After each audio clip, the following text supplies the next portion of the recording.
Assalamualaikum warahmatullahi wabarakatuh. Perkenalkan, nama saya Rizky Afifah. Saya dari kelas 10 IPS 1 dengan nomor absen 33. Di sini saya akan menjelaskan tentang pengertian kimia dasar, hukum, dan cabangnya. Terlebih dahulu, apa sih itu ilmu kimia? Ilmu kimia merupakan ilmu yang mempelajari komposisi, sifat, dan aktivitas zat, baik itu zat organik maupun non-organik, serta berbagai bentuk unsur materi. Kimia juga sering didefinisikan sebagai studi tentang materi dan reaksi yang terjadi dalam materi tersebut. Dalam ilmu kimia, semua prosedur yang dilakukan sistematis dan dapat diulang oleh orang berbeda dan dalam waktu yang berbeda pula, serta hipotesisnya juga diuji secara ilmiah. Selanjutnya, kimia dasar. Kimia dasar merupakan bagian dari ilmu kimia, di mana pada kimia dasar ini dipelajari hal-hal yang mendasar dan prinsip dalam kimia, seperti mempelajari sifat-sifatnya, bagaimana dan mengapa zat tersebut dapat bergabung ataupun terpisah untuk membuat zat lain, dan bagaimana zat tersebut saling berinteraksi. Selanjutnya, hukum dasar kimia. Dalam kimia, terdapat beberapa hukum-hukum dasar yang harus diketahui. Hukum-hukum ini nantinya akan menjadi prinsip untuk menganalisa serta mengidentifikasi suatu peristiwa secara kimiawi. Berikut hukum-hukum dasar kimianya. 1. Hukum kekekalan massa. Tidak ada sesuatu yang datang dari ketidakadaan.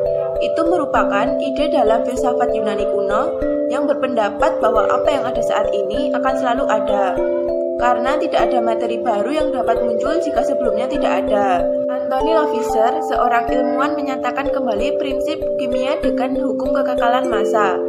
Atom tidak dibuat atau dihancurkan, tetapi dapat dipindahkan dan diubah menjadi partikel yang berbeda. Hukum ini mengatakan bahwa ketika terjadi definisi reaksi kimia menata ulang atom atau menjadi produk baru, maka massa reaktan atau bahan awal reaksi akan sama dengan massa produk atau hasil reaksi.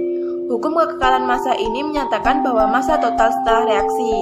Hukum kekekalan ini ditemukan oleh Lavoisier dari eksperimen yang dilakukannya. 2. Hukum perbandingan tetap. Joseph Proust merupakan orang yang merumuskan hukum perbandingan tetap atau biasa dikenal hukum Proust. Hukum ini menyatakan bahwa jika suatu senyawa dapat dipecah menjadi unsur-unsur penyusunnya, maka massa konstituen akan selalu memiliki proporsi yang sama terlepas dari jumlah zat aslinya. 3. Hukum perbandingan berganda. Hukum perbandingan berganda atau hukum Dalton menyatakan bahwa berat satu elemen yang bergabung dengan elemen lainnya adalah kelipatan bilangan bulat satu sama lainnya. Hal ini dapat digambarkan pada reaksi nitrogen oksida dalam beberapa bentuk. 4. Hukum perbandingan volume. Hukum perbandingan volume dirumuskan oleh Guy Lussac, di mana ketika suatu gas bereaksi bersama, maka mereka akan melakukannya dalam volume yang menghasilkan rasio bilangan bulat sederhana, di mana reaksi dilakukan di bawah kondisi suhu dan tekanan yang sama. Selanjutnya, cabang ilmu kimia. 1. Kimia organik.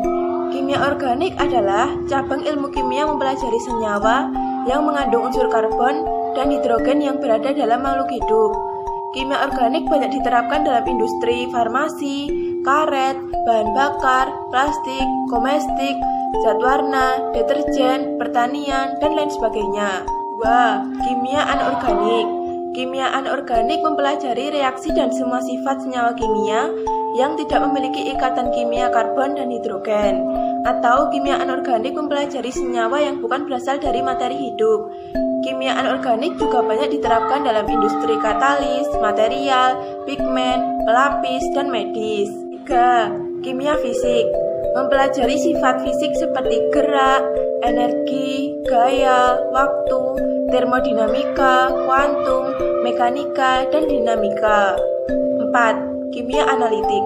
Cabang ilmu kimia ini berkaitan dengan proses pemisahan, identifikasi, dan kuantifikasi zat kimia secara analitik dengan satu sampel tertentu. Kimia analitik memiliki cakupan yang sangat luas dalam aplikasinya, seperti dalam lingkungan forensik, analisa klinis, analisa bahan, dan bioanalisis. 5. Biokimia. Biokimia merupakan cabang ilmu kimia yang mempelajari struktur, komposisi, dan reaksi kimia dalam suatu sistem kehidupan. Aplikasi biokimia sangat luas seperti dalam kedokteran, ilmu pangan, dan pertanian. Sekian dari saya. Wassalamualaikum warahmatullahi wabarakatuh. Terima kasih.